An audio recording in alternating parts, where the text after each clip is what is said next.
ماہر قانون، انسانی حقوق کی بین الاقوامی رہنما، انسانی حقوق کمیشن برائے پاکستان کی بانی رکن اور سابق سربراہ، مصنفہ، انسانی حقوق سے متعلق اقوام متحدہ کے متعدد اداروں کی رکن، دنیا بھر میں انسانی حقوق کی خلاف ورزیوں پر اٹھنے والی مدلل مضبوط آواز، محترمہ حنا جیلانی 19 دسمبر سن 1953 کو لاہور میں پیدا ہوئی۔ ان کے نانا مولانا صلاح الدین احمد ممتاز ادبی شخصیت اور والد ملک غلام جیلانی جمہوریت پسند سیاستدان تھے۔ حنا جیلانی نے لاہور میں تعلیم مکمل کرنے کے بعد سن 1977 میں قانونی پریکٹس شروع کی۔ فروری 1980 میں اپنی بہن عاصمہ جیلانی کے ہمراہ پاکستان میں نادار خواتین کی قانونی مدد کے لیے AGHS لیگل ایڈ سینٹر کی بنیاد رکھی۔ اسی برس عورتوں کے خلاف امتیازی قوانین کی مفاہمت کے لیے ویمن ایکشن فورم یعنی ویف کو قائم کیا۔ سن 1986 میں انسانی حقوق کمیشن برائے پاکستان کی بانی رکن بنی۔ 1990 میں گھریلو تشدد کے باعث سماجی تحفظ سے محروم عورتوں کے لیے دستک کے نام سے ادارہ تشکیل دیا۔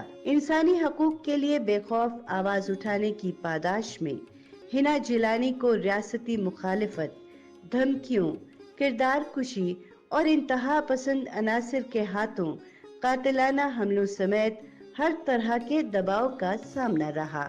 حنا جیلانی نے سن 2002 سے 2008 تک دنیا بھر میں انسانی حقوق کے کارکنوں کے لیے اقوام متحدہ کے سیکرٹری جنرل کے خصوصی نمائندے کے طور پر خدمات سر انجام دیں۔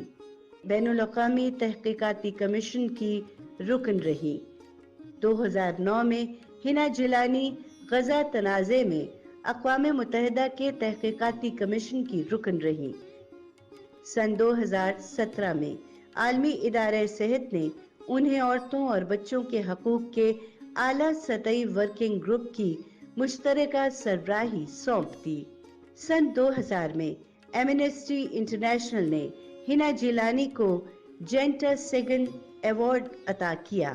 سن 2001 میں انہیں عورتوں کے لیے ہزاریہ امن ایوارڈ یعنی millennium peace prize for women دیا گیا۔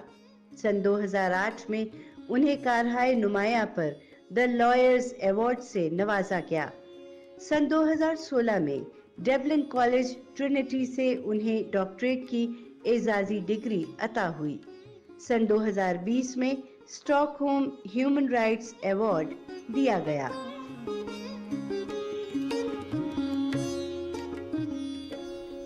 آداب۔ پی ٹی وی نیوز کے پروگرام صد رنگ میں آپ کا میزبان وجاہت مسعود ہوں، اور آج ہم گفتگو کر رہے ہیں انسانی حقوق کی بین الاقوامی رہنما، ممتاز ماہر قانون، انسانی حقوق کمیشن برائے پاکستان کی بانی اور سابق سربراہ، دنیا بھر کے مظلوموں کے لیے ہمہ وقت اٹھنے والی مضبوط اور مدلل آواز، اور ہم اثر دنیا میں پاکستان کی پہچان، محترمہ حنا جیلانی سے آداب۔ کیا اس میں آپ کو کوئی اتفاق نظر آتا ہے یا یہ ڈیلیبریٹ تھا کہ حدود آرڈیننس پروملگیٹ کیا گیا ہے 9 فروری 1979 کو، اور سامنے فرنٹ پہ جو سیاسی مخالفت کر رہی تھیں وہ تو 2 عورتیں تھیں، ایک کا نام نصرت بھٹو تھا، ایک کا نام بے نظیر بھٹو تھا۔ 9 فروری 1979 کو حدود آرڈیننس آتا ہے، اپارٹ فرام ادر تھنگس وہ کانفلیٹ کرتا ہے ایڈلٹری کو اور ریپ کو، اور 4 اپریل 1979 کو بھٹو صاحب کو پھانسی دی جاتی ہے۔ کیا یہ محض کمرہ عدالت میں ہونے والی ایک ناانصافی تھی، یا اس نے پورے ملک کو ہائرارکیکل کر دیا، جینڈر کی بنیاد پہ جو ہے وہ درجہ بندی ہو گئی؟ ہم سے تو کہا گیا تھا لا آف ایویڈنس میں ترمیم کرتے ہوئے کہ صرف مالی معاملات میں یاد دہانی کے لیے خاتون کا ہونا ضروری ہے.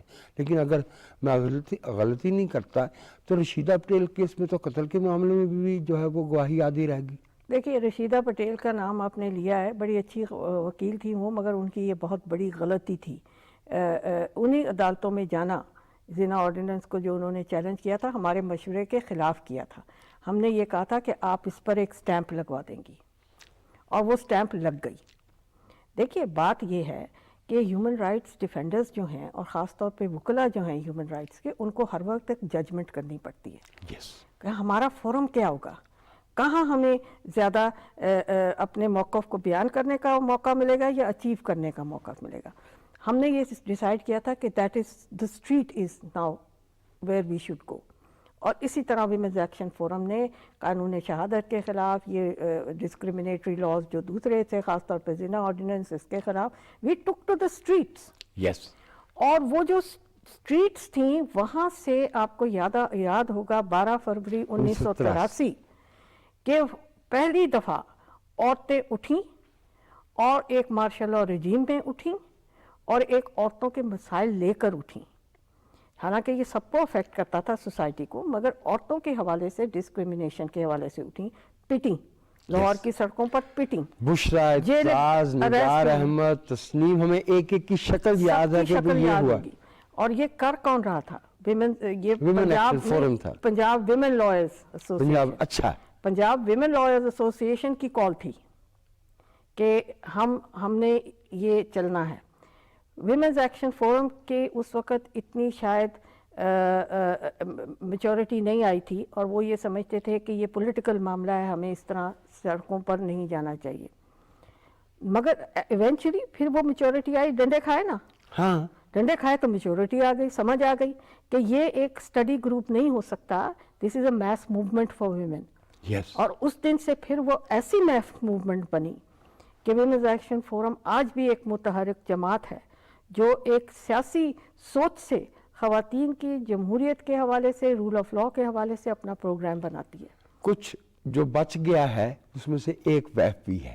ہاں، کچھ جو بچ گیا اس میں ویف بھی ہے. لیکن دیکھیے یہ ہمیں نہیں بھولنا چاہیے کہ تبدیلی تو آئی ہے، چاہے بہت سلو آئی ہے، بہت کم آئی ہے، اور اس کو ریورسلز بھی ہوتے رہے ہیں، یہ بات درست ہے، لیکن چینج آتا ہے.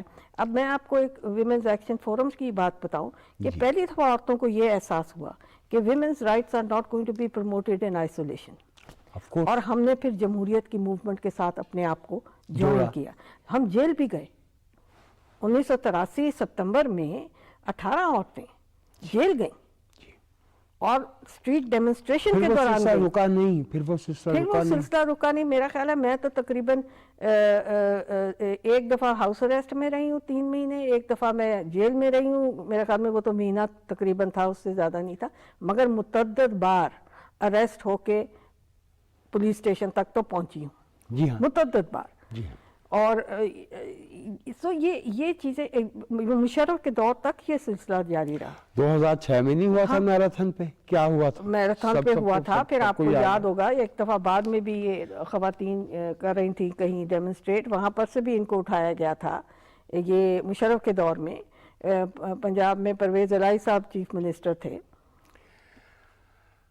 اب ایک قانون دان کے طور پہ آپ سے، یعنی آپ قانون دان ہیں اور میں چاہتا ہوں کہ مجھے رہنمائی فرمائیے.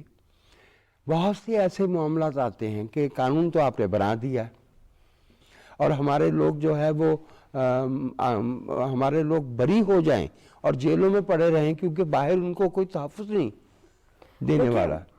ایک بات تو بڑی ظاہر ہے کہ جو بھی تبدیلیاں آئی ہیں ان تبدیلیوں وہ ناکافی رہی ہیں ریاست اور سٹیزن کے تعلقات کو صحیح طور پر تعین کرنے کے. آپ اگر سیکیورٹی کے نام پر فنڈامنٹل رائٹس سسپینڈ کریں گے، اگر آپ انٹرسٹ آف پاکستان کے نام پر فنڈامنٹل رائٹس سسپینڈ کریں گے، سب سے بڑا انٹرسٹ پاکستان کا یہ ہے کہ یہاں کے اندر جمہوریت پن پہ انسانی حقوق کی رسپیکٹ ہو اور جو سٹیزن ہے وہ انسانی حقوق کے انٹائٹلمنٹ کا 100% confident who. Rate of the state شہری کے تحفظ کے لیے ہے. یہ حکمرانی کے